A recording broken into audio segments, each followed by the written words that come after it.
The International Day for Disaster Risk Reduction is critically relevant in Asia and the Pacific.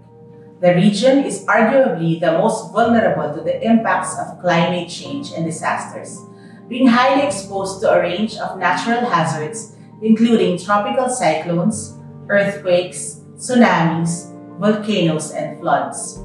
Between 1970 and 2020, natural hazards in Asia and the Pacific affected 6.9 billion people, killing more than 2 million, the equivalent of over 41,000 lives lost per year, or one life every 13 minutes. Asia and the Pacific is also the region most affected by disaster displacement worldwide. Between 2010 and 2021, over 225 million people were internally displaced by disasters across the region, alarmingly over 3/4 of the global total for this period.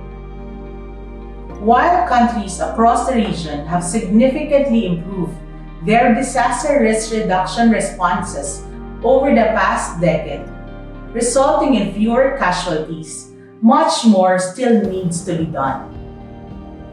Human mobility, for example, including migration and displacement, must be better integrated in disaster risk reduction and climate change adaptation plans and frameworks.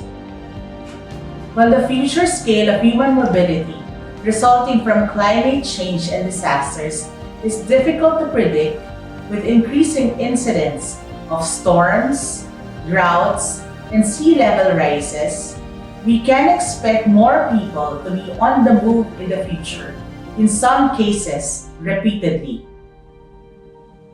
The availability of and access to multi-hazard early warning systems must also be improved. Providing as much as 24 hours of early warning can cut the ensuing damage by 30% and save countless lives.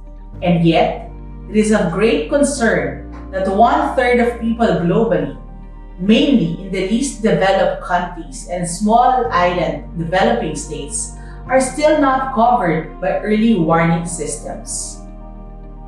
In the face of these challenges, the International Organization for Migration is proud to work with and alongside our member states and affected communities to respond to disasters, provide support in recovery, and enhance efforts to reduce future disaster risks and adapt to a changing climate.